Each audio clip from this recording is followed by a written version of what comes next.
Hello everybody, I'm Dick Button, and it was the school figures that took place this morning.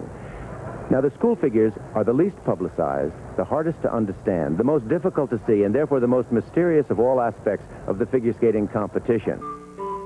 Despite the beauty and uniqueness of these special figures, they ultimately disappeared in the early 1900s, symbols of a bygone age. In their place are 41 compulsory figures, all variations on this figure, the basic simple figure 8.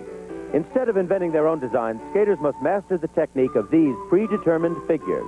For the Olympics, 6 figures must be practiced, but on the day of competition, only 3 are chosen. It's still a very difficult and precise discipline, and Scott Hamilton demonstrates a paragraph bracket as he would do it in competition. First, he steps onto a clean sheet of ice. There are no markings to guide him. He looks around carefully, mapping out where the figure will lay, raising his arms to indicate to the judges where the circles will fall.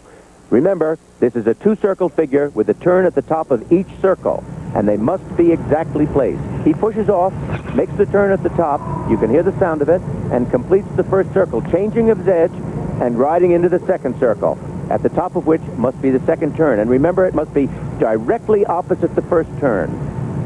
He has to keep his speed and his flow going. And as he completes the first tracing, he now steps off on an inside edge this time to make the second print. This is called a tracing, and it must be exact. Look at how he must twist and turn in order to keep his eye over the edge so that he can skate exactly onto the first print.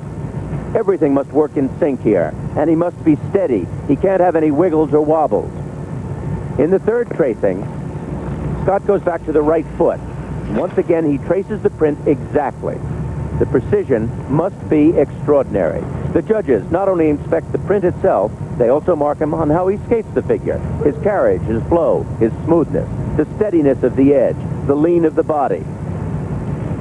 Here he's about to start the last tracing. Look at the lean on the inside edge, and here the turn, very quick and precise. At this point, he simply cannot let down on his concentration, but must keep tracing, maintain the speed, and keep the turns complete and clean. In the silence of the ring, he finishes the figure. The French call skating patinage artistique. That's the translation. And it's no artistic any longer. It's become acrobatic. And that's what I always try when I speak to skaters and anything to do. I say, there's no artistic in it anymore. It's absolutely acrobatic. And I think that's a great pity. To preserve the artistic in skating,